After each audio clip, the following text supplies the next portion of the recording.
Hello everyone, आज हूँ बनावी रही छूँ मेंदू वड़ा के जेने सांबर वड़ा पण कहे छे अने एने बनाववानी नवी ट्रीक शेर करीश जेनाथी तमारा वड़ा अने सांबर बहु ज वधारे टेस्टी बनीने तैयार थशे अने तमे घणा बधा वड़ा मिनिटोमां तैयार करी लेशो। एकदम रूनी जेवा पोचा अथवा तो तमे एने एम कही शको कि एकदम लाइट बनीने तैयार थशे। तो सौथी पहेला आपणे शुं करशुं, अड़द अथवा अड़दनी दाळ लई लेशुं।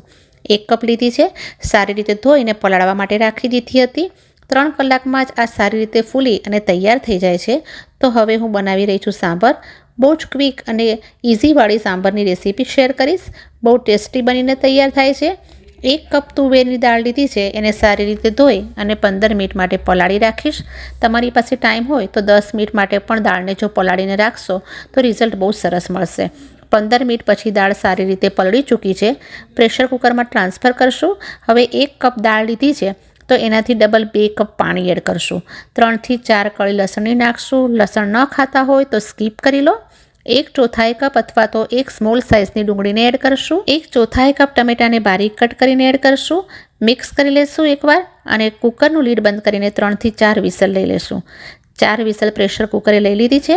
तो हवे एमांनी बधी ज दाळ छे ए एक स्ट्रेनरमां लई लेशुं अने एनुं बधुं पाणी निकाળી लेशुं। आ पाणीने આપણે આગળ યુઝ કરવાનું છે, ફેંકવાનું નથી। દાળને એકદમ ઠંડી થવા દેશું। ઠંડી થઈ ગયા પછી જ એને ગ્રાઇન્ડિંગ જારમાં એડ કરશું અને સાથે જ એડ કરશું 2 ટેબલસ્પૂન સાંબર મસાલો। તમે કોઈ પણ બ્રાન્ડનો સાંબર મસાલો એડ કરી શકો છો। 2 ચમચી કાશ્મીરી લાલ મરચાંનો પાવડર એડ કરશું જેથી સાંબરનો કલર બહુ સરસ આવે છે। 1/4 કપ ફ્રેશ ગ્રેટેડ નાળિયેર એડ કરશું। 2 ટેબલસ્પૂન કોથમીર એડ કરશું। પાણી નાખ્યા વગર એને ગ્રાઇન્ડ કરવાનું છે। तो आ जुओ आपणो सांभरनो बेस रेडी थई गयो छे। हवे एक कढ़ाई लेशुं। गैसनी फ्लेमने लो टू मीडियम राखशुं अने एमां नाखशुं 2 टेबलस्पून तेल। तेल गरम थतां ज 1 नानी चमची राई एड करशुं। 1 नानी चमची जीरुं एड करशुं। आ बंने सारी रीते क्रेकल थई गया बाद 1/4 टीस्पून मेथीना दाणा अने हींग नाखशुं। 1 तमालपत्र एड करशुं। 2 सूका लाल मरचां नाखशुं। 3 થી 4 कढ़ी पत्तुं एड करशुं। वघारने थोड़ीक सेकंड माटे सातळशुं अने एक नानी साइजनी डूंगळीने झीणी समारीने एड करशुं। 1/4 टीस्पून हळदरनो पावडर नाखशुं अने डूंगळीने सातળી लेशुं। डूंगळीने अहींया बहु ज वधारे नथी सातळवानी, 2 मिनिट माटे सातळशुं। गैसनी फ्लेमने मीडियम टू लो राखशुं अने हवे जे बचावीने राखेલું દાળનું પાણી છે એને પણ એડ કરી લેશું અને સાથે દાળ ગ્રાઇન્ડ કરી હતી એને પણ નાખી દેશું। સારી રીતે મિક્સ કરી લેશું અને ગેસની ફ્લેમને મીડિયમ રાખશું। દાળ સારી રીતે મિક્સ થઈ ગયા પછી તમે તમારી નીડના હિસાબે પાણી એડ કરી શકો છો। હું અહીંયા 1/2 કપ પાણી એડ કરી રહી છું। કન્સિસ્ટન્સી તમે તમારા ટેસ્ટના એકોર્ડિંગ એડજસ્ટ કરો। હવે એમાં સ્વાદના અનુસાર મીઠું એડ કરવું। સારી રીતે મિક્સ કરી લેશું। ગેસની ફ્લેમને લો કરી અને સાંભરને 10 થી 12 મિનિટ માટે કૂક કરશું। 10 મિનિટ પછી જોશો તો એ સારી રીતે ઉકળી ગયો છે। તો એક મિક્સ આપીને લાસ્ટમાં લીંબુનો જ્યુસ એડ કરશું। તમે ચાહો તો 2 ટેબલસ્પૂન આંબલીનો પલ્પ પણ આમાં એડ કરી શકો છો। એકદમ સરસ સુગંધ પણ આવી રહી છે। તો જુઓ, કોઈ પણ ઝંઝટ વગર ક્વિક આપણો સાંબર બનીને તૈયાર છે। ગેસની ફ્લેમને બંધ કરી દેશું અને લાસ્ટમાં એડ કરશું કોથમીર।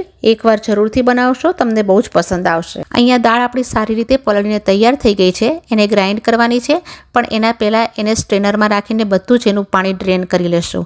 બિલકુલ પણ અહીંયા દાળમાં પાણી ના રહેવું જોઈએ। હું એને 2 બેચીસમાં ગ્રાઇન્ડ કરીશ। કોશિશ કરો કે જેટલું ઓછું પાણી નાખીને પીસશું એટલા જ વડા સરસ તૈયાર થશે। આ જે પેસ્ટ છે એને થોડી દરદરી રાખવાની છે, एकदम फाइन नहीं करवानी। जुओ, तमने जोईने ज समझमां आवी गयुं हशे कि आ दाळ हलकी दरदरी वाटेली छे अने जे बेटर छे ए पातळुं पण नथी। अहींया मैं बधी ज दाळने ग्राइंड करी लीधी छे। हवे एने फेंटवानी छे। एने सारी रीते फेंटीने फ्लफी करवानी छे जेथी वड़ा जे छे ए अंदरथी एकदम फ्लफी बनीने तैयार थई जाय। मैंने 3 થી 4 मिनिट माटे फेंट्या छे। एकदम क्रीमी टेक्स्चर आवी गयुं छे अने पाणीमां नाखीने जोशो तो लाइट थई गयुं छे। तरत ज उपर आवी रह्युं छे, ऊपर तरी रह्युं छे, मतलब एकदम परफेक्ट छे। हवे एमां एड करशुं थोड़ीक वस्तुओ, जेम के बारीक कट करेलुं आदुं नाखशुं। झीणी समारेली લીલી મરચી નાખશું। 3 થી 4 કઢી પત્તાને બારીક કટ કરીને એડ કરશું। મરીના દાણાને ખાંડીને લીધા છે અને આખું જીરું નાખશું। સ્વાદના અનુસાર મીઠું એડ કરી લેશું। તમે ચાહો તો નાળિયેરના પીસીસ કે હિંગ પણ આમાં એડ કરી શકો છો, પણ હું અહીંયા નથી એડ કરી રહી। તો આ મેંદુવડાનું બેટર એકદમ તૈયાર છે। તેલને ગરમ કરવા માટે રાખી મૂક્યું છે। હવે હું અહીંયા સ્ટીલની વાટકીને લઈને એની બેક સાઈડને પાણીવાળો કરી દઈશ અને હાથને પણ થોડું પાણીવાળો કરીને બેટરને લઈ લેશું અને હલકું ફેલાવી લેશું। સેન્ટરમાં આ રીતના હોલ બનાવી લેશું। એનાથી સાંભર વડા બહુ સરસ રીતે બનીને તૈયાર થઈ જાય છે અને એને તેલમાં ડ્રોપ કરતા જશું। બીજી મેથડમાં શું કરશું કે હાથોને પાણીવાળા કરશું, બેટરને લઈ લેશું અને સારી રીતે ફેલાવી અને એનો ગોળો બનાવી લેશું અને આ રીતે સેન્ટરમાં હોલ કરી લેશું. તો આ પણ મેંદુવડા આપણા તૈયાર થઈ જશે અને એને પણ હું તેલમાં ડ્રોપ કરી લઈશ. જો તમને પ્રેક્ટિસ થઈ જશે તો તમે આરામથી હાથો પર પણ મેંદુવડા ઇઝીલી બનાવીને તૈયાર કરી શકો છો. તમે કરીને એકવાર જોજો, બહુ જ આસાનીથી ફટાફટ બનીને તૈયાર થઈ જાય છે. જે તેલનું ટેમ્પરેચર છે એ મીડિયમ જ રાખશું, મતલબ કે એકવાર તેલ સારી રીતે ગરમ થઈ જાય પછી એનું ટેમ્પરેચર ઓછું કરી લેવાનું. એકવારમાં બહુ વધારે વડા પણ નહીં નાખવાના, નહીંતર તેલનું ટેમ્પરેચર છે એ વધારે ઓછું થઈ જશે અને વડા જે છે એ ઓઇલી બનીને તૈયાર થશે.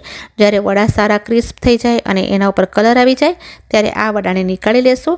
અને જો તમારે એને ગોળ શેપમાં તૈયાર કરવા હોય તો આ રીતે હાથને પાણીવાળા કરીને બેટરને હાથમાં ફેરવીને પરફેક્ટ ગોળ શેપમાં બનાવી શકો છો. તો આપણે અહીંયા 2 શેપમાં વડા બનીને તૈયાર કર્યા છે. તમને જે પણ ઇઝી લાગે તે તમે બનાવીને તૈયાર કરી શકો છો.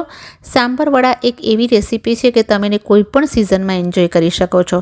એકદમ અમેઝિંગ કોમ્બિનેશન છે. પરફેક્ટ શેપ સાઇઝમાં મેંદુવડા તૈયાર છે. હું તમને તોડીને પણ બતાવું છું. અંદરથી એકદમ સોફ્ટ અને ઉપરથી ક્રિસ્પી. પ્રેસ કરી રહી છું તેમ છતાંય પોતાના શેપમાં આવી રહ્યા છે. તો થોડીક ટિપ્સને ધ્યાનમાં રાખીને તમે બનાવશો તો તમારા મેંદુવડા પણ માર્કેટ જેવા બનીને તૈયાર થશે. ગરમા ગરમ સાંભરની સાથે વડાને સર્વ કરી લેશું. વિડીયો સારો લાગ્યો હોય તો કોમેન્ટ કરીને જરૂરથી કહેજો. જલ્દીથી મળીશ ફરી નવા એક વિડીયો સાથે. ત્યાં સુધી take care and thanks for watching.